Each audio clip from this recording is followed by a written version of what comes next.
Hey guys, it's Jen. Welcome back to my channel. I'm so glad that you're here today. We have a wonderful coffee talk ahead of us. We have some news to talk about. Do we have any rumors? I don't know if we have any rumors. I'm going to be answering your questions. I'm going to be telling you what I'm watching right now on Disney Plus, and I'm just really glad that you're here. So before I get started, this is a segment that I do each and every month on this channel, and if you're not already subscribed, it would mean the world to me if you would. I really do have this stretch goal of getting to 20,000 subscribers this year. I don't think it's going to happen, I'm going to be really honest, but you never know. And if you know, you don't have if you don't ask. So I'm asking, if you watch the channel regularly, if you would do me the huge honor of going ahead and hitting that subscribe button, and make sure you hit those bell notifications so that YouTube always tells you when I come out with a new video. So we kind of go through the same routine with this each and every month. I kind of love it. I am a girl who thrives in routine, especially right now. And knowing that we are going to get together every month and just chat about all the latest Disney news, it just, I don't know, makes me happy. There's not a lot we can rely on right now. So Coffee Talk with Jen is one of the things I want you to be able to rely on.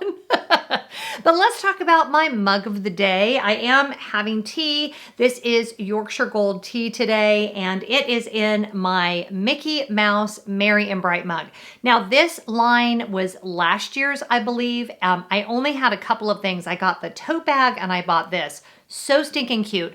What you have is Mickey Mouse. Now stick with me. This gets a little deep, so hang in there. Mickey Mouse with reindeer antlers and ornaments and a scarf. Layers. There's just layers. Like don't think about it too much. And then on the other side, it just says Merry and Bright. And it's got this cute little red rim. I loved this whole line. I just loved the simplicity of it. I love the colors, just the whole 9 yards. So just so cute. As I'm sitting here, it is Thanksgiving week. It would be remiss of me not to acknowledge the fact that Thanksgiving is weird, y'all. If you normally go to your mom's, you're probably not going to your mom's. If your mom normally comes to your house, she's probably not.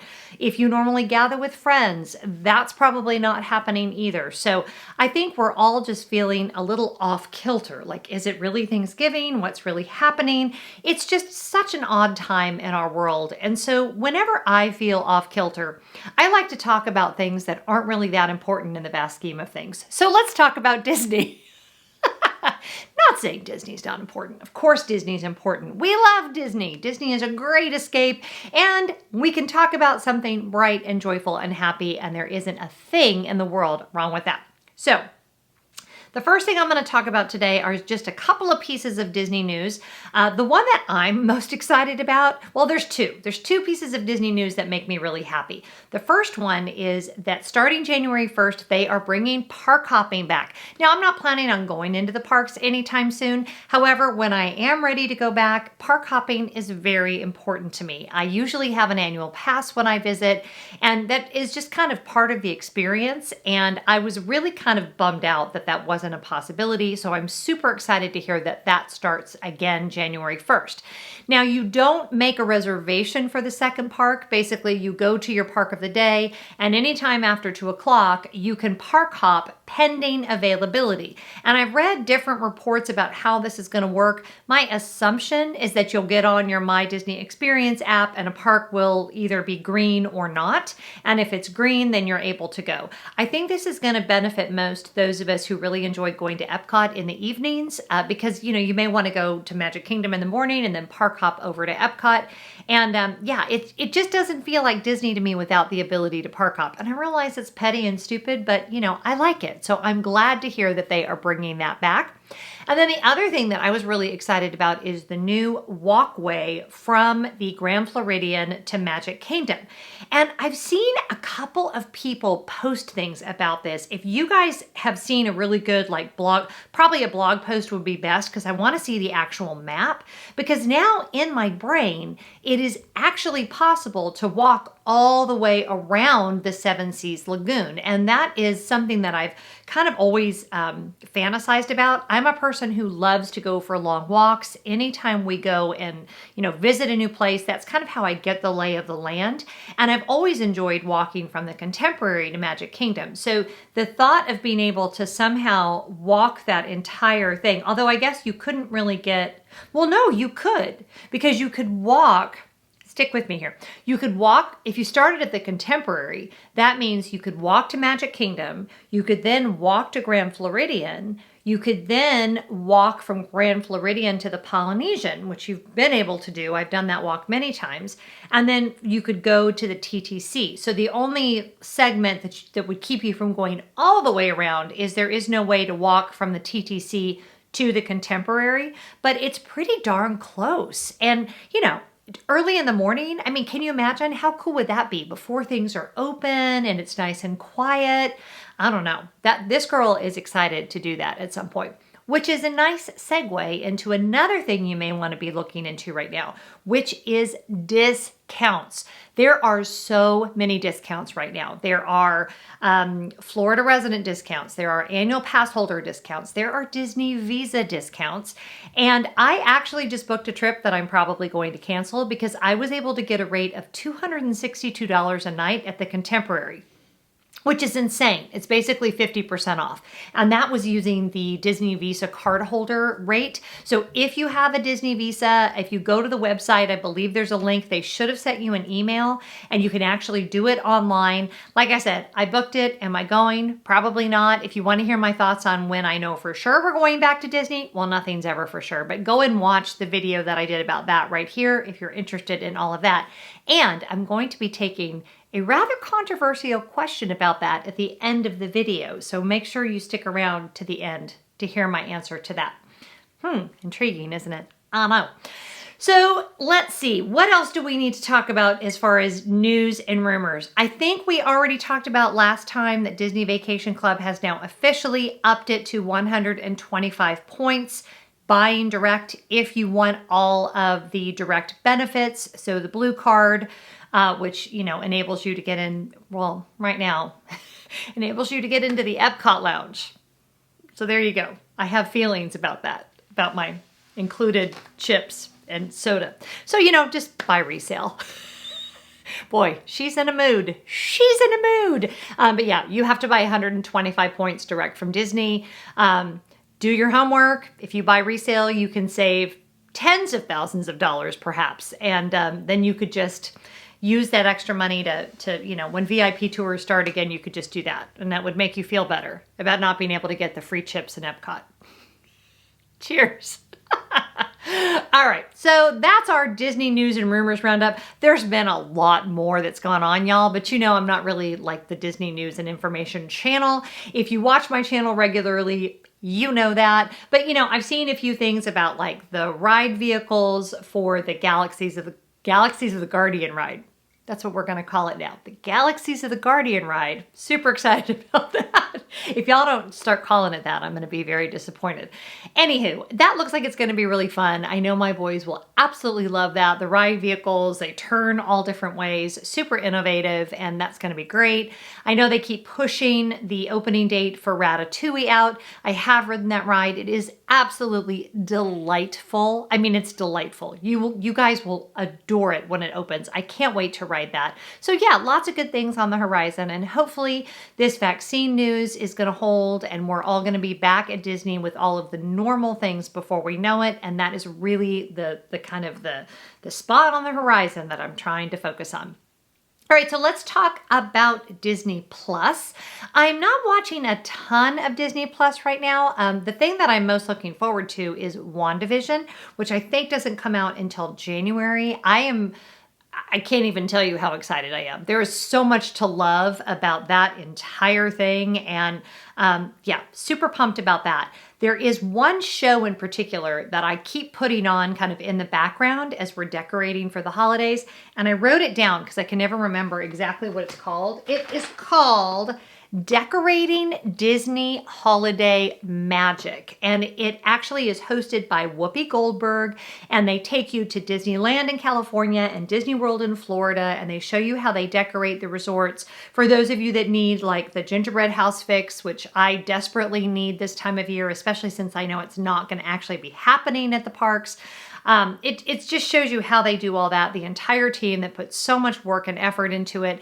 And you can put it on and you can have a nice cup of hot cocoa or maybe some spiked eggnog, and you can pretend that everything is normal.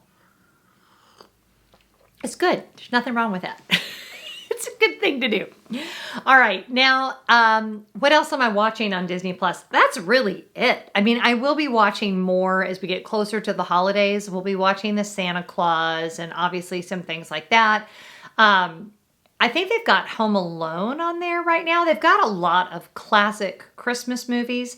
So yeah, there is no lack this time of year of great holiday content. And yeah, they just have some amazing stuff going on. So definitely check out Disney Plus and see what they have new. But yeah, that Whoopi Goldberg holiday decorating thing. Love it. Now I'm going to get to your questions. So let's start with the first question, which is, do you think rival runs will be canceled or turned virtual? And that is from Diana Rowe Raba over on Instagram.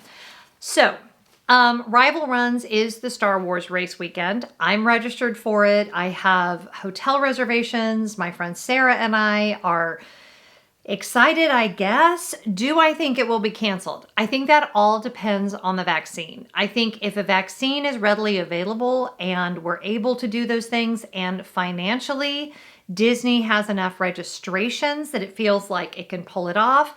If you'd asked me a month ago, I would have said I for sure think it's going to be canceled. Now I'm more like 70% sure it's going to be canceled. I see us being on the path back to normal by April, but I guess I don't see us being normal enough that putting on a race with thousands of runners is something that anybody is going to feel comfortable doing. And obviously Disney needs a certain amount of participation to even make it plausible for them to do it financially.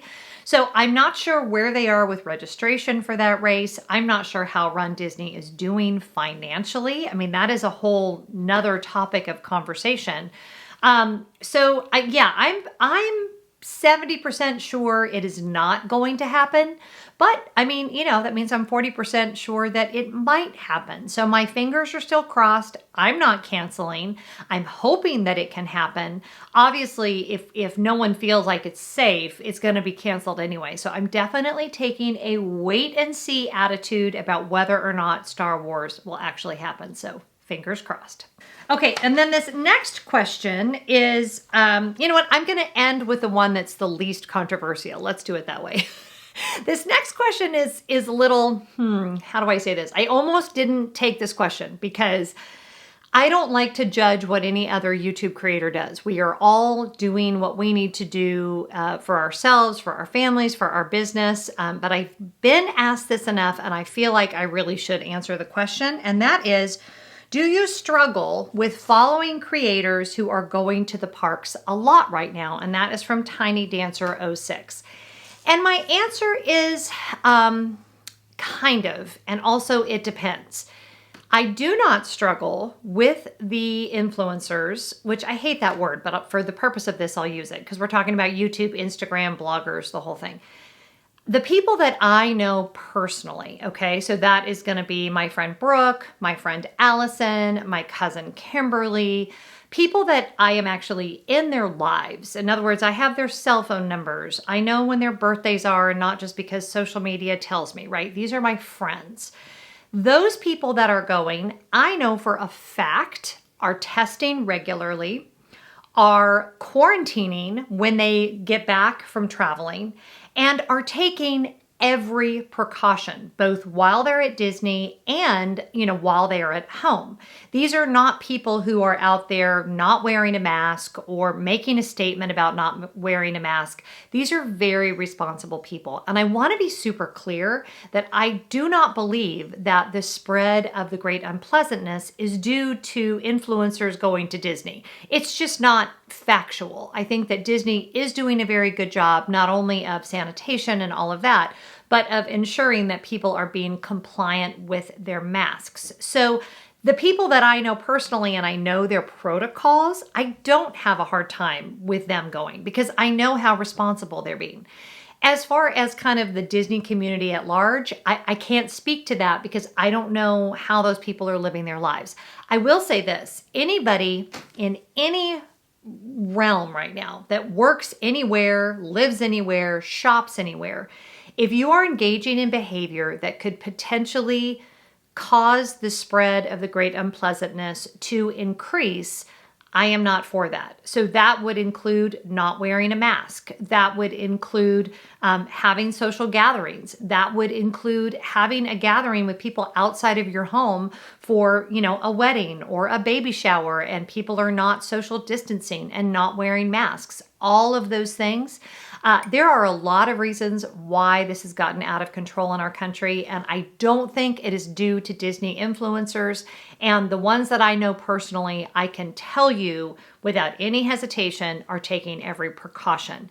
It is not for me right now for a variety of reasons, but I am very supportive of people who are making their individual decisions. So hopefully that answers that. And also, it's just a tough time. If you get in front of a camera in a theme park and brag about taking off your mask or trying to shirk the rules or anything like that, I'll call that out all day long. And I left out a word there. You can fill that in with whatever you want. Okay, so hopefully that puts that to bed once and for all, and we can all just accept that we get to make our own decisions as long as we are following CDC guidelines. We're all in this together. We're all in this together. High School Musical. That's a good thing to watch when you feel like you just can't take it anymore. It's just so lovely, isn't it? And I agree with people who say that Sharpay is actually the real, victim of those movies. She was amazing. Love Sharpay. Okay, sorry. What was I talking about? Let's move on to our final question.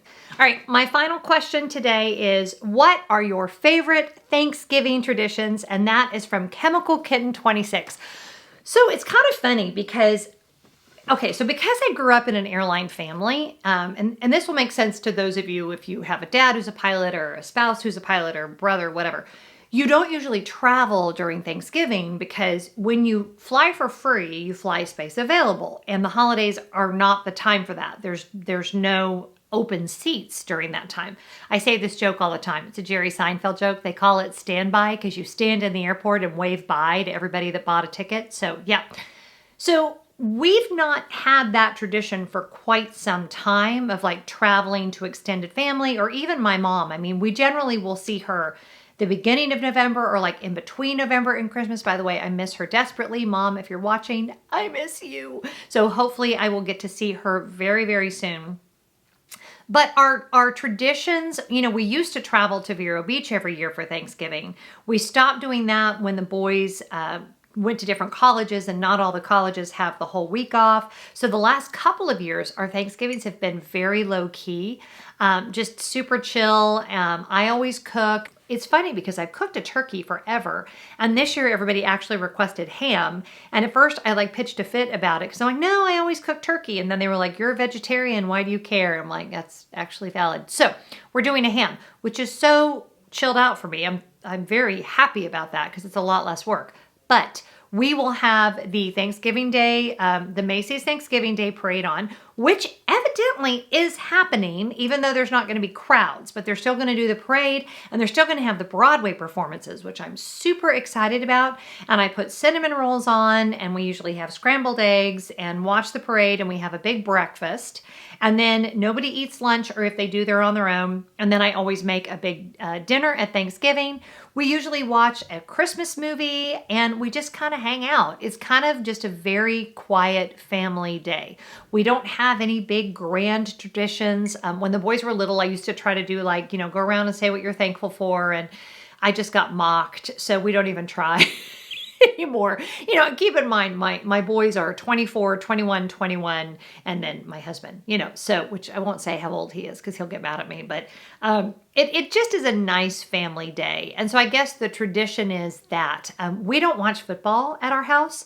It's not like we're against it. We're just not a family that watches sports. So we won't really have football on, but we'll definitely have some holiday movies. Usually we'll pick something like either Star Wars or Harry Potter and, you know, something that's got 3 or 4 or 5 or 6 films, and we'll watch the whole thing. And yeah, it's just always a good family day, and I am actually really, really looking forward to it. So on that note, I hope that all of you are going to have a very safe and a very happy Thanksgiving. It's going to be different. There's no getting around it. But there will be many, many other Thanksgivings to come. And I'm hoping that the one tradition that we can all celebrate this Thanksgiving is being grateful for what we have and grateful for the people that we love. And I want to end there because I want to say a huge shout out and thank you to my patrons. Just today, I reached 150 patrons on Patreon. If you want to come join us over there, here's the link. You can go and find out all about it for just $5 a month. But my patrons are who have kept me producing videos during all of this time. When revenue for Disney creators has just gone in the tubes, my patrons, through their financial support and quite frankly their emotional support, have kept me going. And on the days when I just haven't wanted to film, their words of encouragement have really kept me being able to come up here and do research and produce videos and just do what I love doing. And so patrons, I don't have adequate words to say. I knew when I started Patreon that it was a good idea from a business standpoint. What I didn't know is that I would come to really look at you all as my friends. And we chat about everything in our live streams under the sun, and I could not be more grateful for that community of people. So I'm going to scroll all of their names, well, their first names and their last initial. And I just want you to know, patrons, I love you. I'm grateful for you. And I hope that everyone watching has an absolutely fabulous Thanksgiving. Take care. Whatever you're doing, be really good to each other. And I'll talk to you next time. Bye-bye.